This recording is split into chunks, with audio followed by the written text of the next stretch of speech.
this morning with some quick introductions. We'll just work our way around the room. Carlos, would you like to start with us? Sure. Carlos, MAPA. Board of State of Nebraska, DOT, District 2. Shared Neighbors, Omaha Metro Transit. Mike Kleffner, City of Pavilion. Jared Walker, NDOT Central Office. Matt Cox, Council Bluffs Public Works. Mike Helgerson, MAPA. Eric Williams, Patio NRD. Eric Miller, City of Omaha. Chris Wassner, City of Omaha. Austin Rouser, City of Omaha. Dan Owens, Omaha Airport Authority. Joe Susi, City of La Vista Public Works. Todd Fitzgerald, Douglas County. Corey Barber, MAPA. Jim Borner, MAPA. Lindsay Buttons, MAPA. Tim Adams with WSB. Barb Pugh with Shimmer. Well, good morning, everybody. Online introductions. Anybody online? Travis Hall, Iowa DOT. Craig Walker, FHWA, Nebraska. Chris Rolling Olson. Yusuf Dana, High Street Consulting. Jeremy Williams, HDR. Rich Nebraska DOT. Sorry. Rich McFall, Nebraska VR, and chairperson of the CTC. Anyone else online? Andy Wicks, City Council Bluffs.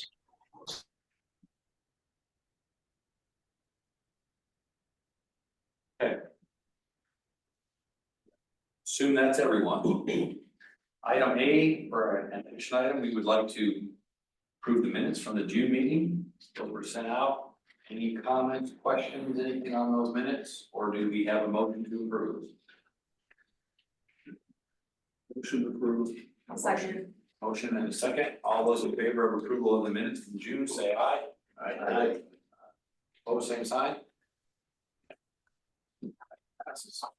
Our second agenda item is amendment 7 to 2024 TID. Court is going to present that for us. Yep. So when the packet went out, there was a note in there about we were gonna adjust some things for purposes of August redistribution, which we talked about at the last TTAC meeting, where we wanted to move some of the AC conversions in future years forward for the cities of Bellevue and Omaha. We have ended up doing that just as an administrative modification. We don't actually need to do that as a TIP amendment, and in order to kind of meet NDOT's deadlines for making that happen, we went ahead and just did that as an admin cost. We're actually going to move forward some conversion phases for the city of Bellevue as well as the city of Omaha. That'll be kind of a partial conversion on their 168th Street project, and then the Bellevue pieces are AC resurfacing reimbursements. We do have a couple of pieces for the amendment though. NDOT earlier this month sent out some updated revision thresholds for the TIPS and the STIP. So and I'll cover those in just a moment here. And then also Iowa DOT needs to increase some of their safety funding on one of their projects along I-680. So they're going to be making an adjustment to some of the state controlled funding. So there aren't any changes to any of the regional programs. But I did want to let everybody know what some of these revision changes are going to be. And ultimately, we'll need to amend these into the new 2025 TIP later this fall. So we'll actually be doing this twice, but we wanted to make sure we got it in here in case we need to do any changes over the next couple of months so we were abiding by the new revision language. But I think the change that's probably most applicable to everybody in the room is the base threshold is increasing from 2 million to 5 million. So project costs increasing by 20% or 5 million, whichever is greater, that will trigger the TIP amendment. It used to be basically a $2 million threshold. Now it's 5 million. So if your cost is changing by less than 5 million, there won't be a TIP amendment going forward. There'll also be there's also some adjustments to, if you're changing the termini or the scope of the project, kind of loosening some of that language a little bit to make it a little bit easier to do administrative modifications as opposed to TIP amendments. I did actually have one question that I haven't asked of NDOT yet, but Jared's this year. I did want to ask so I noticed in the language it said that the 20% or 5 million is for the federal aid portion. Is that accurate? It's not total project cost, but the federal aid portion. And if you're not 100% sure, I might put that in the email for you. Since we've got Craig on the line, I would invite Craig because he's just more familiar with the process at this point. Craig, do you Yeah, have a response? It's 20% or 5 million of total project costs, the same as it was before.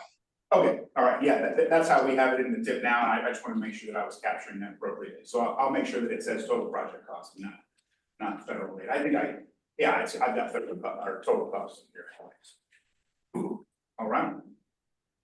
With that, we're asking for a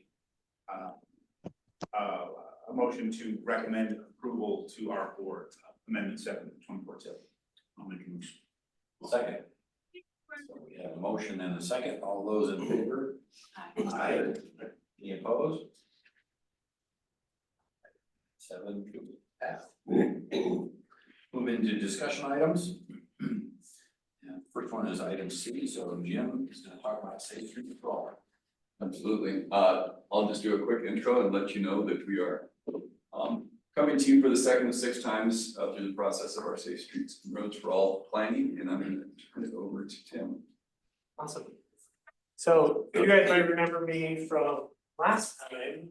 We talked a little bit about our engagement efforts as well as some of the next steps that we're going into. So what we want to talk about is what we've done for engagement, some of the planning that since the last time we've talked, as well as some of the initial data collection, how the data analysis is going by the other. So I'm from WSP, leading the outreach and plan development. And then High Street Consulting is leading that data piece. And so we're working together on that. And so we're presenting a lot of the stuff that they've put together. And then at the end, we're going to start looking at what that high entry network is starting to look like. So I think a little more. So yeah, so engagement and survey, community crash summaries, and then that high entry network status. So first off, the community survey. So High Street put together an online survey that asks people to put points on a map. So if you have your phone out, you can grab that link with the QR code. This is also listed on MAPA's website. And it's asking people basically to put areas of concern, asking what kind of mode they were traveling, what type of concern that was.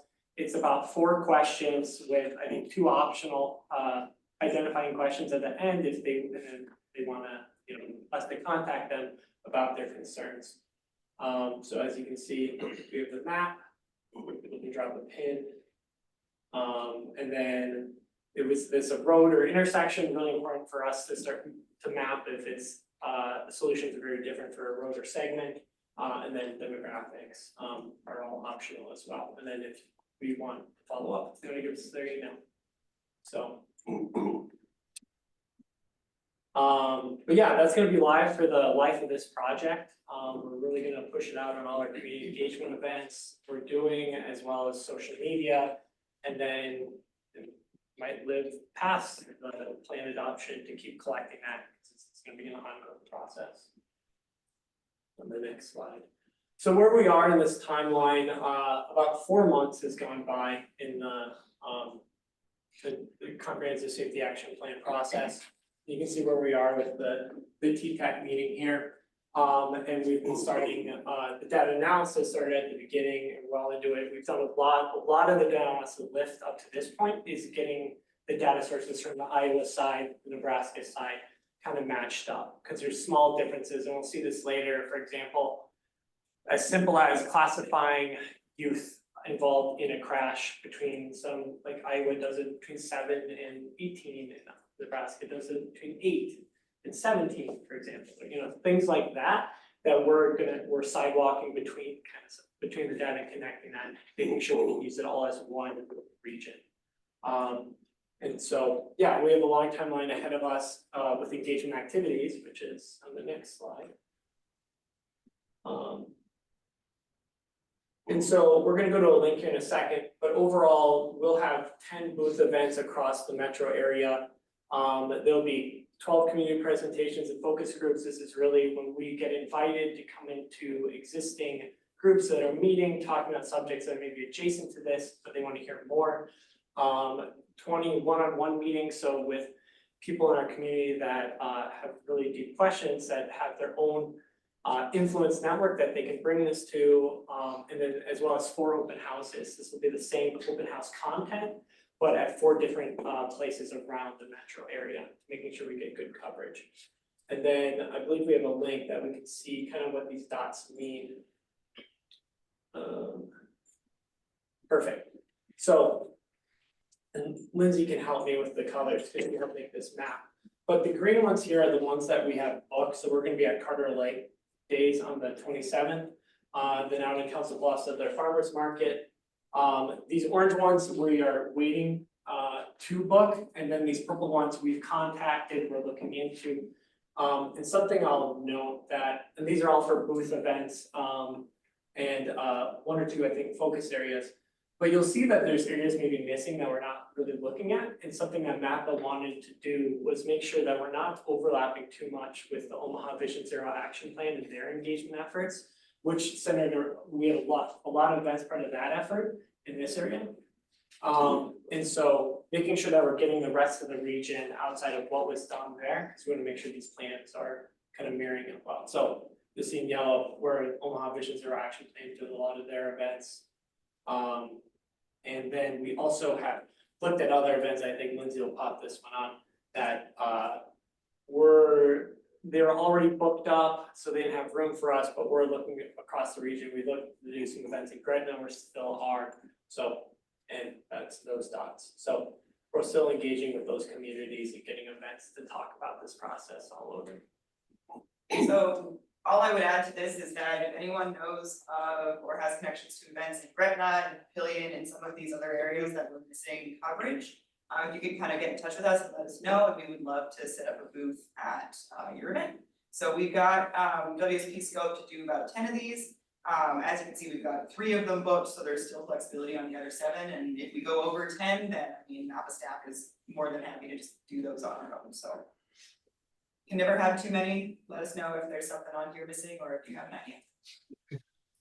And in some of these locations, we'll be bringing on community partners to assist in outreach. And so we may have other organizations go back to a place that's already had the consultant-led outreach and just have additional booths at these events.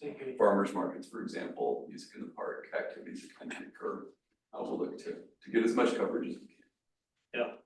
And then I'll add as well that MAPA also set aside funds, and we're coordinating a meeting in a box essentially. So set aside funds to bring neighborhood organizations the ability to host events, to do a lot of engagement because they're really connected with their communities, and to take a lot of the things from the safety action plan and present that, get feedback, and do it without any consultation presence or even MAPA at that point. They can really take this on the go as they see.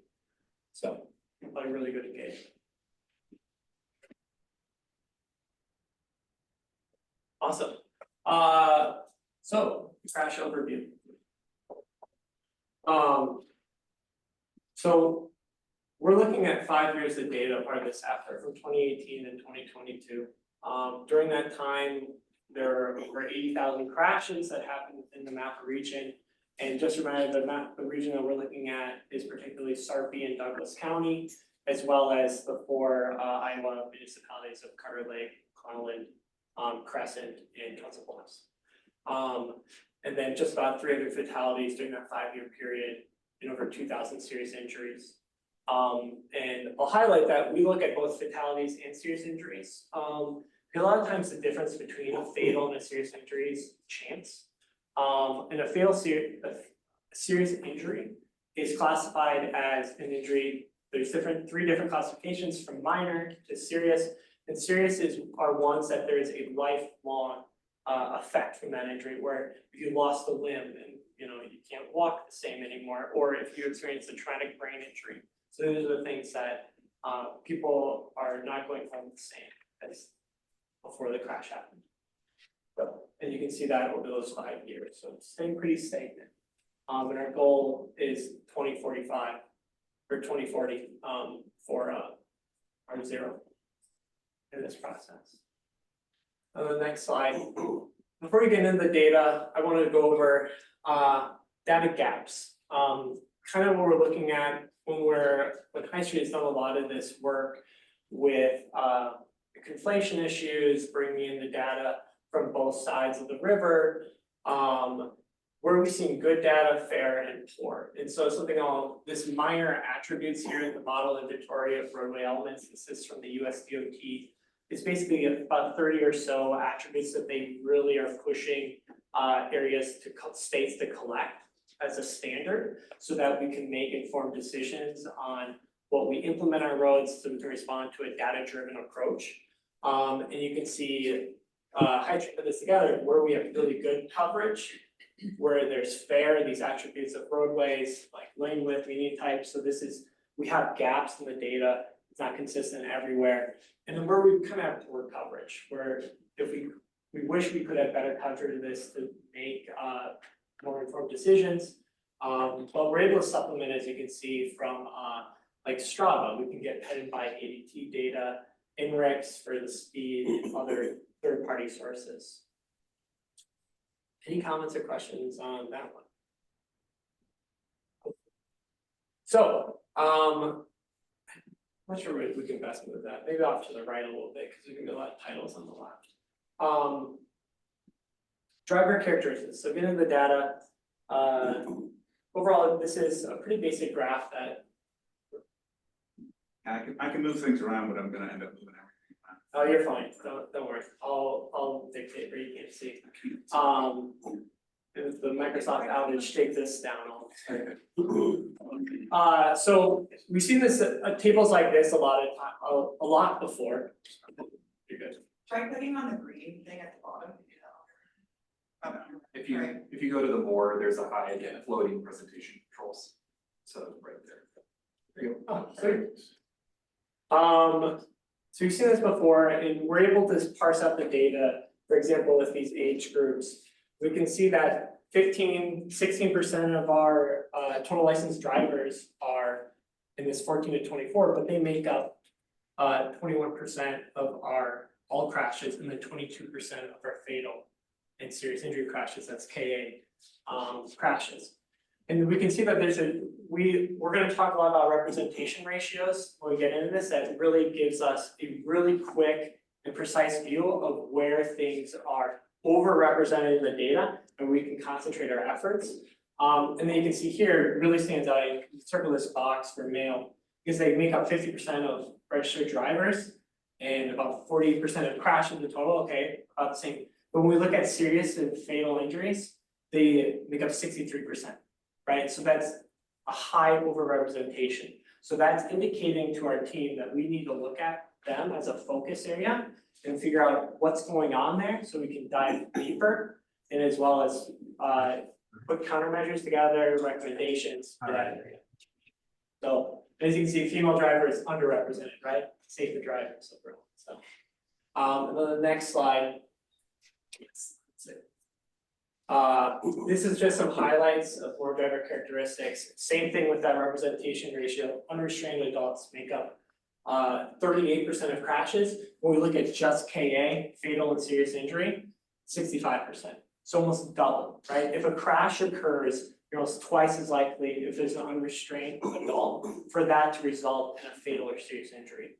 And adults over 65, 16% over the 13% of all crashes. And then this child occupant one is really large. We look at involved in crashes and then 13%. And then when the child down here, when the child is unrestrained, 25% of crashes have an unrestrained child, but that jumps up, it will result in a about 46%. So Tim, just on one question there on the 65 and older, what proportion of registered drivers are the older adults? we go back one slide, I think we have exactly 22% in the MAPA region. Thank you. Yeah, that's actually not the map region, right? Or 846. Total licensed drivers. Oh, this might be the, this might be the both states, both states. So that's the total Yeah. licensed drivers for both states. Nebraska and Iowa. Okay, thank you. Yeah, sorry, thank you, Carlos. Okay, one more slide, and then I just want to hit home, because we're gonna have about just 10 slides going over this, but that representation ratio, there's sometimes confusion, is when you're gonna see graphs that we're showing where we have representation ratio. If you see a representation ratio of 1, it means that the fatal and serious injury attributes are equally represented. to the expected attribute, right? So if the male drivers were 50% of registered drivers and they made up 50% of fatal and serious injury crashes, that's 1. Whereas a 3 would be that they're 3 times overrepresented in what we expect in the data. If you see anything under 1, it means they're underrepresented. That means safer driver characteristics, right? So just gonna highlight that. Okay, so getting into that data, first off, looking at crash trends of mode choice. On this graphic here, you'll see 4 different ones. Small vehicles, that is motorcycles, mopeds, ATVs, motor vehicles, all the rest between a personal vehicle to a truck, bicyclists and pedestrians. And we can see that motorcyclists that make up a large majority of these small vehicles on our roadways, 7 times more likely if a crash occurs for it to result in a fatal or serious injury. Right on par with pedestrians. If a pedestrian is involved in a crash, 7 times more likely for that crash to be fatal or serious injury rather than the baseline of 1.0.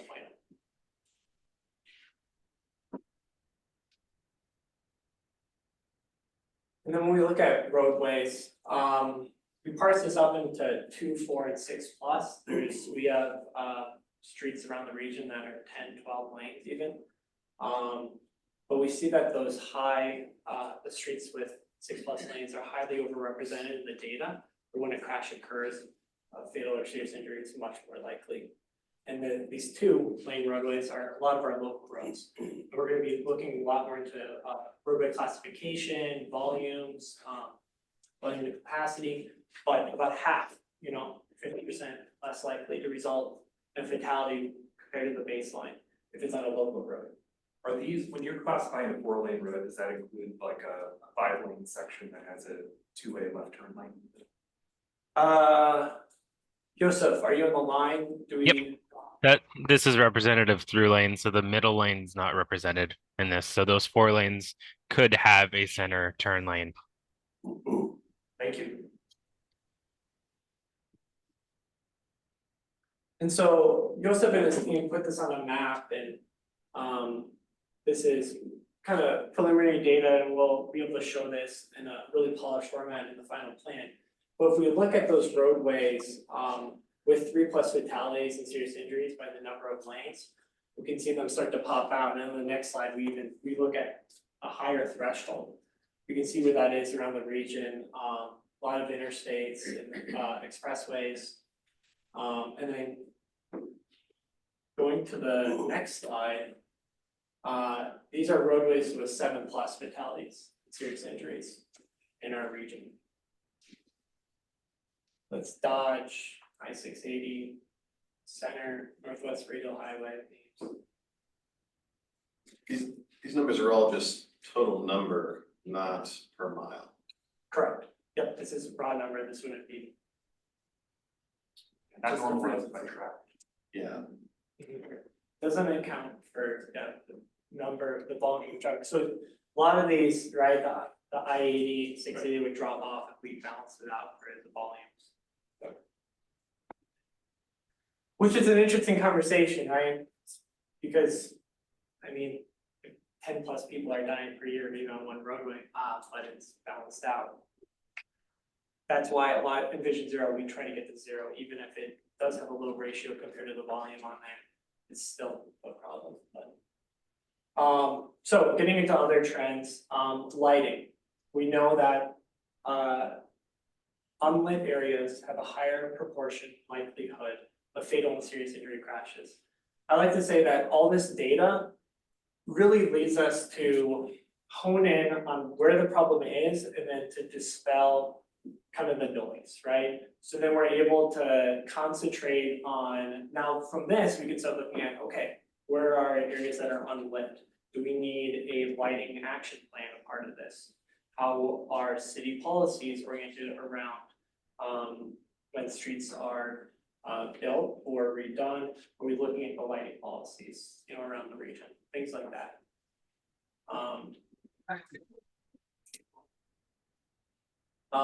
So then we look at, the next ones are about behavior. We look at impairment, alcohol related, close to 4 times as likely to result in a fatal or serious injury crash.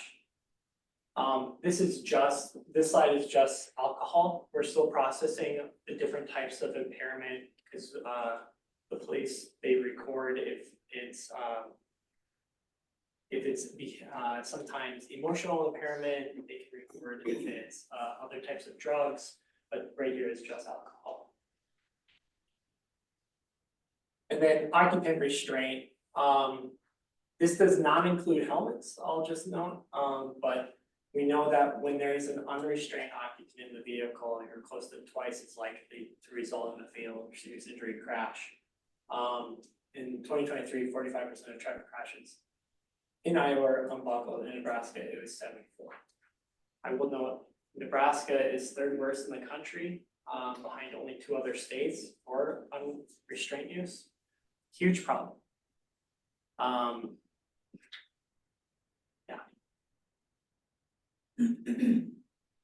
When we look at those trends of what led to the crash itself and where the representation is, close to 7 times more likely if the vehicle is exceeding the authorized speed limit. Wrong side or wrong way, if they're traveling the wrong direction on the roadway, 4 times as likely to result in a fatal or serious injury. And then if aggressive or erratic driving is recorded, close to 4 times. Things that were underrepresented is followed too closely. This is very, those are usually right when we talk about crash types. Really what makes a dangerous crash is angle and speed. A lot of times when you're following too closely, it's a rear end. So this is able to dispel some of maybe the things we don't need to look at and then concentrate on these. And then age.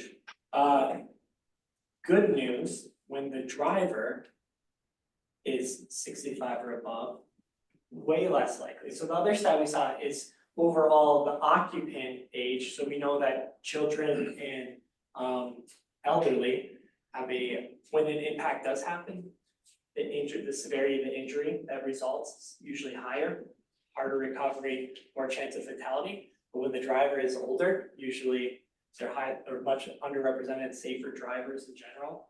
And then nothing surprising here, we see this all around the country, young drivers being overrepresented. So, any questions on the data? And we can go back to discuss more. Or else. I'll just say all this is in draft and we're working. I don't know if Joseph has anything to add, but we're really processing the data and moving forward with that. And yeah, I guess I just show you this. Yeah, Tim, if I could add, what you're going to see right now is the high injury network based off of need, and we're going to go based off of risk in the future and crash rates. So what you see right now is frequency of crashes along 1 mile segments at most. Put those together to see historically over the past 5 years, where are you going to find the most crashes along your segments, excluding functional class 1 interstates. So we could really dive down into what's happening, where are we getting the most crashes, and then we will go into in the future, where do we expect crashes to occur?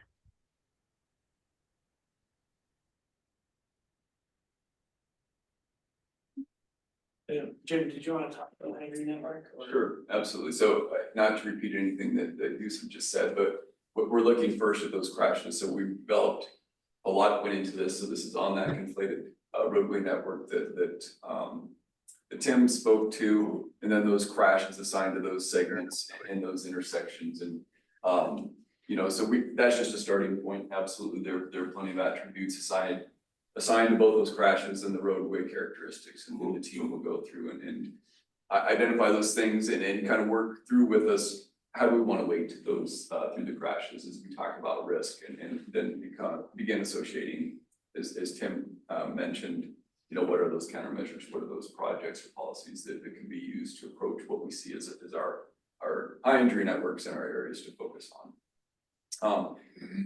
So this, of course, doesn't include some of our communities, and so we realize, you know, we'll find those ways to help Crescent, find those ways to help McClellan. There are unique things that may not pop out just from a total number of crashes, but I would expect that this as we said, this is the starting point. It will change over time. It is those other factors in.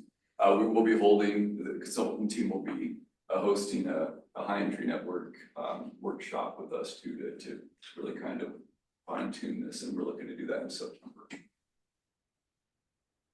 That's all that I have, unless there are questions for us.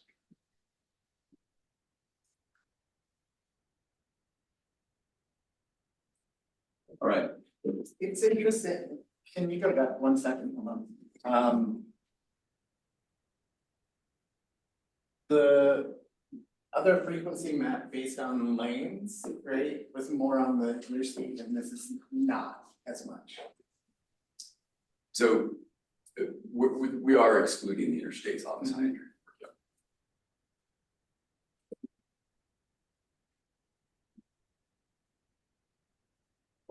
Any other questions or comments on this item? Okay. Move on to item B, the TMA boundary update, Jim. All right.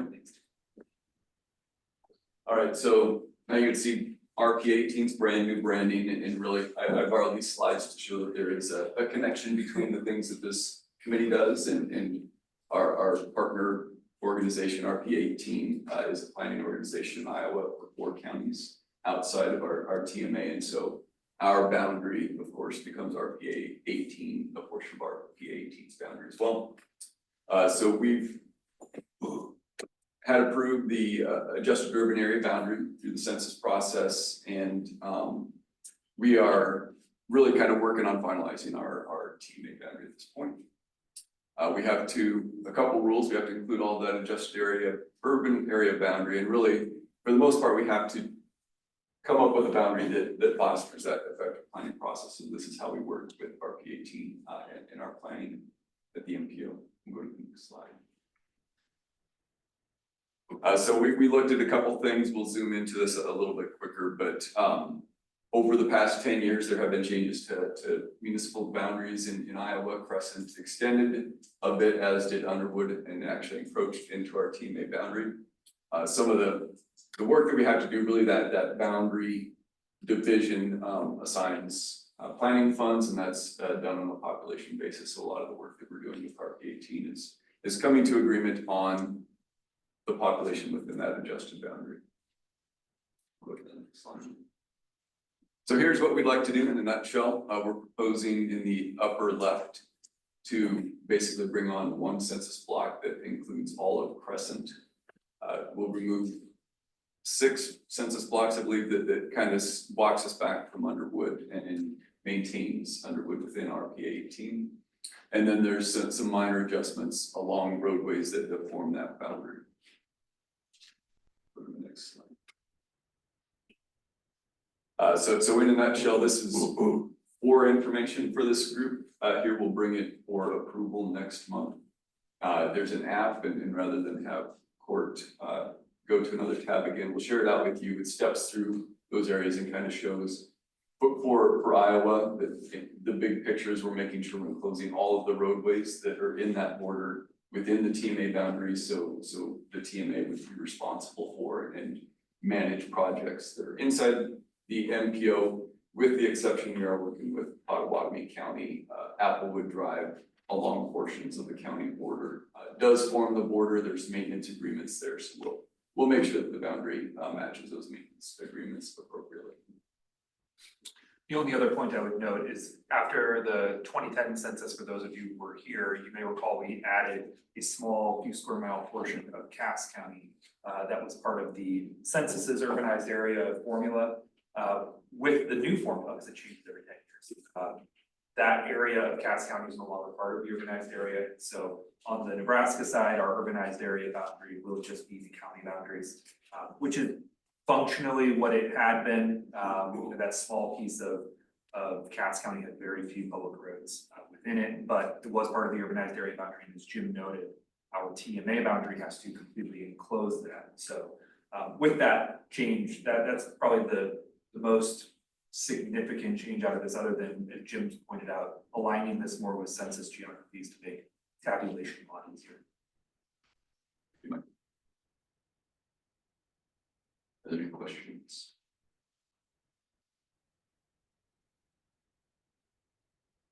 Okay. We're staying with Jim for our long-range transportation plan and travel demand modeling. Future data call. All right, so this is the second time we're coming to this group. We give an update on the travel demand model project itself. We're working on a tight timeline. We'll look to have this complete by December of this year.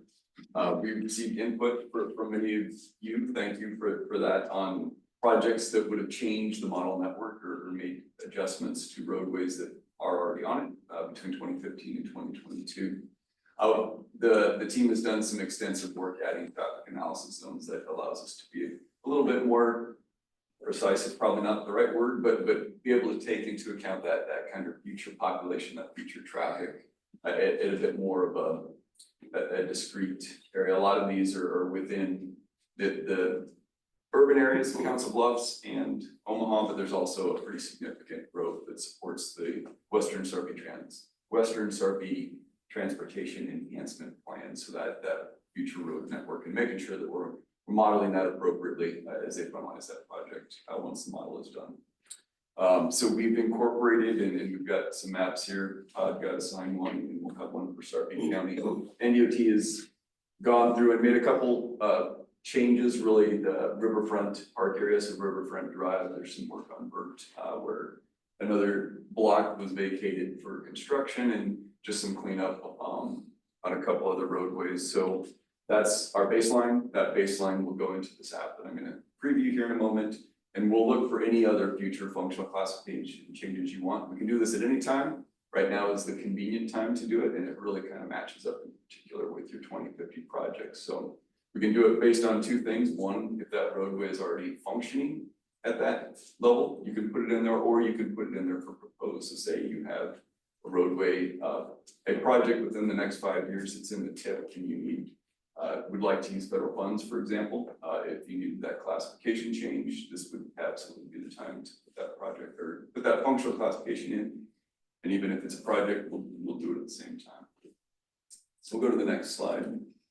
So this is a splash page, not very exciting, but I'll ask Court to, there's a link to it to go through. So all of those things that you saw for the safe streets, one of the benefits of the work we're doing here is we have a regional roadway network now that's consistent in both the functional classification in particular, was the priority area that we developed. That's no, sorry, that's okay. There we go. Wonderful. Yeah, and I'll take the mouse. Yeah, sure. So for those that may have messed around, I guess, with GIS, it's convenient to have data, but when each jurisdiction does it a little bit differently, it is challenging, in particular for us to ask for something. So I would hope to have shown you exactly what it's going to look like. We got that network put in. We'll look to have this out to you here next week. But really what this tool set does is it lets you make edits in real time to the maps. You don't have to have somebody build a spreadsheet. You don't have to have somebody come up. There's going to be some growing pains with this, but we appreciate your input. This is where we want to go with everything. And the benefit is once you put it in there, once it's there, and we look at it for the tip, we look at it for the LRTP, if that's where it goes. We look at it if we want to assess performance of a project. Everything is communicated the same way, so we're not duplicating effort. That's our goal. Things that you will see in here.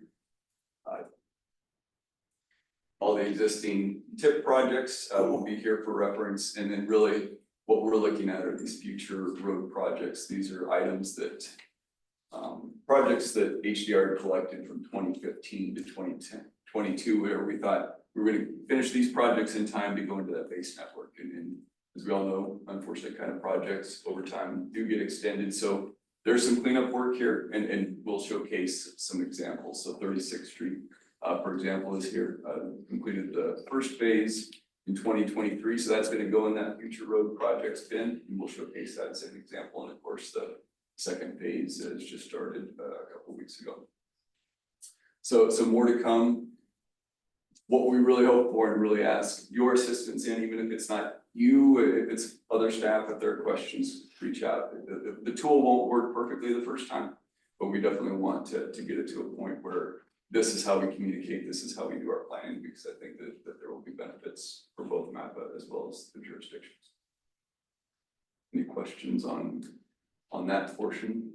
I'm gonna try to do this without breaking. All right, so timelines, Iowa DOT has a deadline for us to put in all functional classification changes by September. Council Bluffs has already submitted a good number, some will go into Potawatomi County. So I think we're fairly good there, but if there are additional changes, we'll take those by the end of August. We're gonna try to keep Nebraska on the same path, so we can just put all of these approvals to board, well, to you and to the board at the same time, rather than do them separately. And LRTP projects, we're looking by the 15th of September, our project deadline is the end of September, and that gives us time to do any cleanup or ask any questions. The sooner you can get them, the better. And really, this doesn't just support the travel demand model updates, it also just helps us write our long-range transportation plan update and work with all of you on how we identify needs for each community and look to find useful projects and funding for those projects. So more to come. We'll definitely have some additional materials to send out later next week through the TTAC distribution. Any questions? So as we started last month, we do have a public comment period. If there's anybody here from the public who would like to represent a comment from the public, now is the time for that. Okay, hearing none. Do I remember that? We have time. Thank you for the committee. Morris, would you like to start us off with your local agency update? Okay.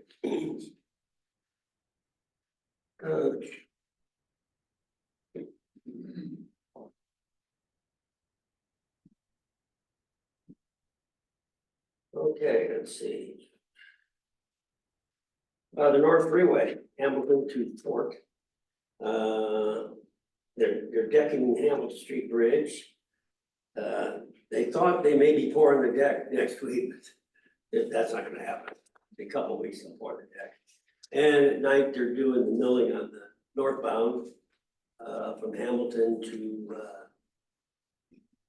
where we left off, Benny, Bristol, okay. Let's see, the Highway 75 and 34 Plattsmouth to Bellevue bridges is done.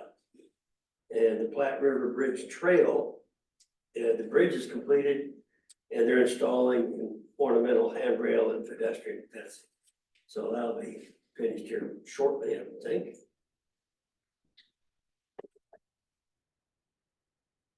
Highway 50, 370 to L Street. They finished the bridge deck repair on, in Millard there at the, over the West Patio Creek. They actually separated traffic again, so they're not head to head anymore. I haven't been out there and seen if they have the right lane closed both directions to do finish up work. As soon as they're done there, they'll be wide open again. Let's see. They closed Madison to you for the Millard Ave. They've torn that all out and they put down the base, so. Yeah, well, we're. Okay. We'll get to it. Let's see. I-80, 60th to 24th. That's night work. We're doing deck repairs there. Night work 9 p.m. to 6 a.m. Dodge Street, 192nd. Underway, we're pouring bits and pieces of this disjointed phasing. We're doing that arc, or not arc cut, what do we call it here? Diversion cut. And it goes in there in pieces. It looks awfully strange right now. Hopefully when we're done, it looks like what it looks like on paper. Those inspectors are working. Yeah. That punch list is gonna be. No. The IA job, the median guardrail or cable guardrail, that's underway. They're working their way east. 275 Douglas County line to Nebraska 64. The pavement repairs are done both directions. And they're now doing milling and overlaying the shoulders. So won't be long, we'll be out of there. I-480 Bancroft to Dewey, the night work, that's done. We were doing joint sealing and joint repair. Fort Calhoun, Highway 75, the pavement repairs are done, the overlays completed. Pavement markings are down, they still have a little bit of sidewalk ramp construction to finish up. And let's see, I-80, 13th Street, heading west, night work, crack sealing. And US 6, Harrison to Dodge, that's underway, that's night work again. Right now, they're started at Dodge, working south on southbound lanes, and that's night work. And a couple of them coming up, Dodge Street, Skyline 168th. That'll start August 12th. And see, Highway 75 from Highway 34 to Q Street, that'll start August 19th. And that's too far off, so that's it. Okay. No updates from the planning. A few things from NDOT or some strategic planning, I guess. We recently wrapped up our complete street policy development phase. Ryan Huff's been invited next month to come and do a brief presentation on that. He'll summarize that policy development and also talk about the implementation phase that we'll be going into this fall. Our long-awaited infrastructure hub that I think I mentioned to this group before will be launching in early August. A couple staff are being brought on now. We were able to free up some ARPA funds to provide technical assistance within that infrastructure hub. Be a press release coming out next week, I believe. Website will launch, some other resources. We brought back Lynn Heaton as our innovative finance director. He was our previous CFO with the city of Lincoln for a while. That directly leads me into the last thing, which is probably the most interest of this group, is the Regional Infrastructure Accelerator. We will begin work on that. We'll kick that effort off in a couple of weeks. We expect the actual NOFO to drop in September. We've already spoken with MAPA staff. They will be an active partner to go through this. I'm sure we'll engage some of the number of the other folks in this room in various ways. We've recently brought on a new external affairs manager. So this will be a very strategic, pointed effort. MTIS is a major focus of the infrastructure accelerator. The goal coming out of that would be to get technical assistance via the Build America Bureau to basically identify strategic paths forward towards innovative delivery and innovative financing of things like MTIS and other mega projects, primarily in the MAPA area. More details on that to come. Paving operations have started on Stephen Road, which is the last project of a program that started in 2007. So we're gonna beat 20 years, but just barely. And then we have awarded the intermodal TSL project, which is funded by the Iowa DOT LIFT grant. So that's the first one I think the DOT has done anytime recently. That's exciting. Forgot that project. Yeah, Five River Bridge Trail ribbon cutting is on Saturday, August 3rd. It turns out a couple of our guests of honor will be in special session. So we are moving to a weekend event, rather than a weekday event. And outside of that, we've had just about enough stormwater excitement. So let's just take it easy with all of the stormwater everywhere in all the rivers and creeks and everything, and let us cool off for a little bit. But I think there was good demonstration that the infrastructure that was constructed did protect all kinds of things, public and other. The stormwater management infrastructure protected roads, bridges, public infrastructure, and private property. So I think it was a good demonstration that things have been working effectively. Yeah, challenged and challenge passed, I think, was the concluding pass. City of Omaha just launched our first comprehensive plan update in close to 30 years. So it's the mid-90s the last time we updated our comp plan. So that'll be over the next 2 to 3 years. Hopefully by the end of 26, we'll have a finalized comp plan. And the joke I make that Omaha's really different than it was in the mid-90s. And it's related to Nebraska football. Nebraska football is relevant then. Hasn't been relevant since then. So a lot of things have changed. So look forward, the website wemakeomaha.org is the place to go to check it out. I don't have any significant updates. The only item I can think of note is, we're having some delays on the 72nd Street Bridge, and a lot of that's kind of related to railroad and flagging, and we had a significant change order for flagging, and so we are looking at some potential changes to accelerate that, which may change the closures. Work on that. Airport Authority updates out at Lee Airfield. We have 2 major projects. One is on our terminal drive where we're building a canopy. That project's about 60% complete. Canopy and roadway should be complete sometime next spring, March, April timeframe. Canopy structure's up. We're almost finished paving the west side of the front drive, and we'll be flipping to the east side through this fall, and then throughout the winter into next spring, they'll be putting the glass up on the canopy up high, that structure. Inside the terminal, the larger project is underway. Anybody who's flown sees we actually have areas closed off.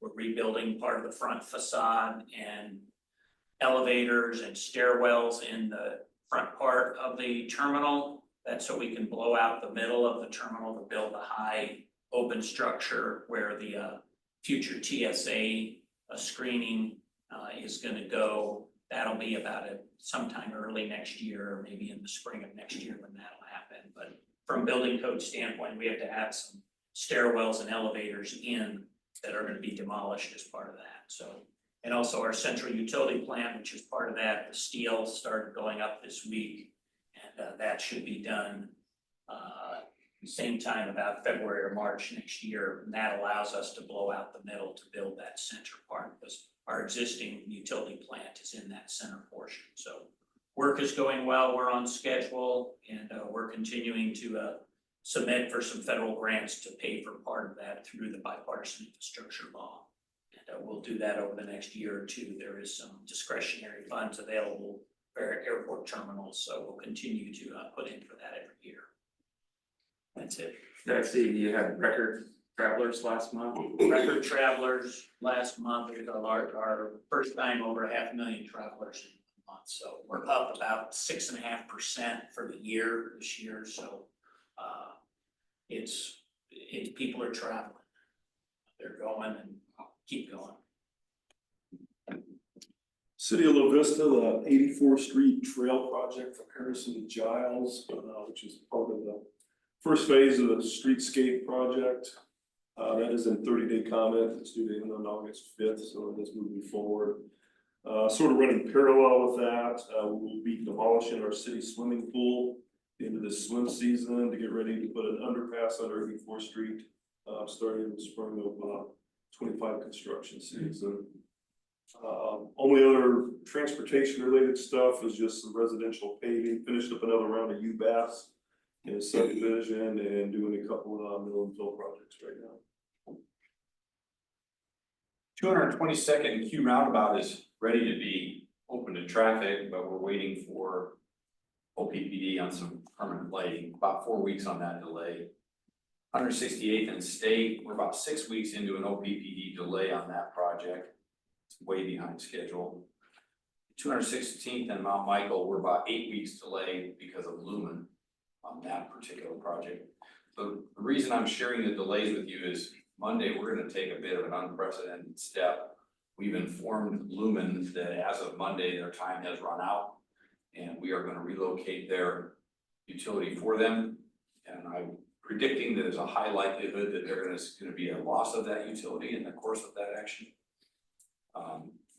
Because we're just tired of this, and we're following the letter of the law with the amount of time they get to do this. On 2 OPPD ones, I did reach out to someone at OPPD who did help get things moving along, but the utility delays are killing us. And I'm sharing this because you all are probably experiencing some similar things. And I'll update you next month on how our steps went. And by the way, if you're out near the area of 216th and Mount Michael, there's a likelihood you'll be without fiber optics next week. So don't work from home. All I have. We want to go to online. Yeah, anybody on? Have you got one yet, Austin? Yes. How'd it go? It's fun. Did they just deal with it? Then they came in and cut it after they repaired it themselves. They cut it, They fixed it and they hit their own way.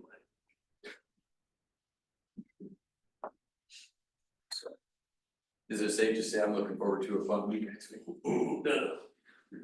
That was this week. We had a great story out on 230th Street about a neighbor that filled one of our in county right away culverts with cement. And then filled a ditch with trees because he hates his neighbor on the other side, and all these big rains, it's flooded his neighbor. And so, and that neighbor, of course, called us and said, here's what's going on.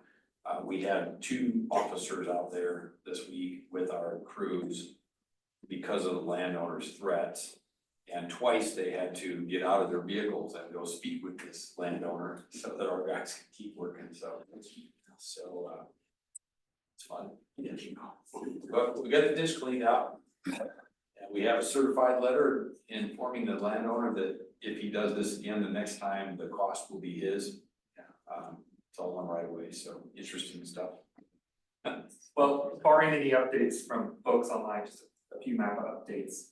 Invite you all to our annual dinner on October 9th. Many of you attend that on a regular basis. This year will be keynote speaker from Kevin Bell of the Rails to Trails Conservancy. And he leads the Great American Rail Trail Project, which bisects the MAPA region. So if you start in the southwest, the MOPAC Trail that's under construction with state funding, that is a portion of it, all the way to the Bob Carey pedestrian bridge in the middle of the First Avenue corridor, and then much of the trail work that we're doing in Potawatomi County along Railroad Avenue, Kingsville Avenue, Council Bluffs is a portion of that too. So excited about that. Trails are popular from our largest communities to our smallest, and excited to have Kevin here for that. It's going to be held at the Holiday Inn at the Ameristar in Council Bluffs, so right there on the river.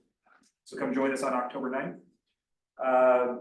We have one project that some of you may have engaged in back in 2017 and 2018 is our joint land use study, which we coordinated with Offutt Air Force Base, required some land use changes around all the communities in the Omaha metro area to support military operations and kind of continued mission support of Offutt Air Force Base. The base has requested a follow-up to that study. It's called the Military Infrastructure Resilience Program now. But a number of things around a housing strategy, transportation strategy, economic development, workforce that I think will touch communities around the region. So be on the lookout for that here probably next year in 2025 as that request goes through. When the base requests those funds, it's not competitive.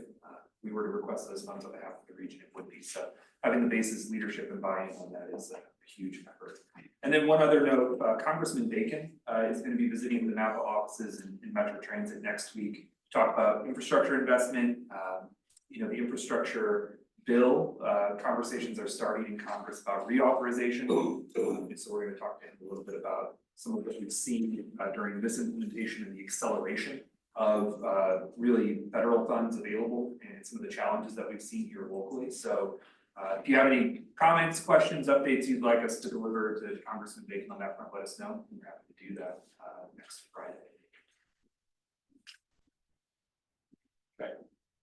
Any other online agency updates? Okay, hearing none, is there any additional business from anyone? We got one. Oh, no, I don't know, was there? I don't know. We were asked by Omaha by Design to promote a volunteer opportunity for Open Omaha later in August. I don't have all of the details about it. I don't know if anybody. I can speak to this. So Open Omaha, this is the second or third year, I don't actually recall, but venues across the region, you know, really community-wide open house for places that people may not visit in their life, kind of celebrating the organizations, places and spaces around the community. A number of folks around the table here are on the Omaha by Design Advisory Committee as kind of those technical advisors, but really kind of a cool opportunity. There's been a number of these across the country in major metros. It's kind of just a celebration of organizations and places. It's free, open to the public. They do need volunteers to, you know, mostly serve as docents, you know, just kind of help guide people to and through the spaces, but good opportunity to connect with leaders in many of these organizations.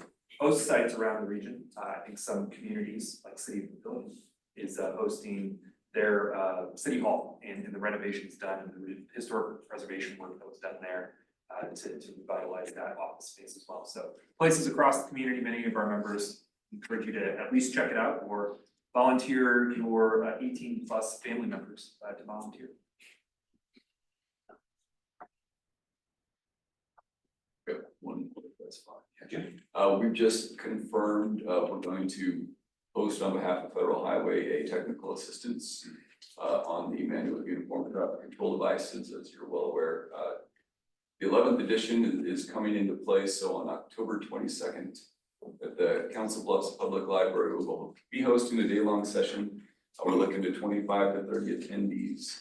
Definitely prioritizing that first for our member jurisdictions, but we'll have more to tell you. Really, we've been offered a number of things through Federal Highway, but also Federal Highway Nebraska. I think the goal is still host one session here and then a second one with NDOT staff as well to kind of reach a broader group. So more to come on what that agenda will look like, things we'll talk about, but our goal is really to kind of share best practice lessons learned. I will tell you, we work with the traffic incident management teams that look at, and they're very interested in traffic control as it relates to responding to incidents. So thinking maybe kind of a little outside what impacts our region, we definitely want to bring that together and do these projects as safe as we can. So more to come. Okay, future meeting and events, should we just kind of read through those three or? On here, so it's on your agenda, MAPA Board of Directors meeting, July 25th. The RPAC meeting is August 2nd. Next TTAC is August 16th. Any questions or comments about any of those upcoming meetings? If not, there is nothing left on our agenda today, so normally that's where I'll also do it during the tournament. Yeah, go ahead. Second. Those in favor?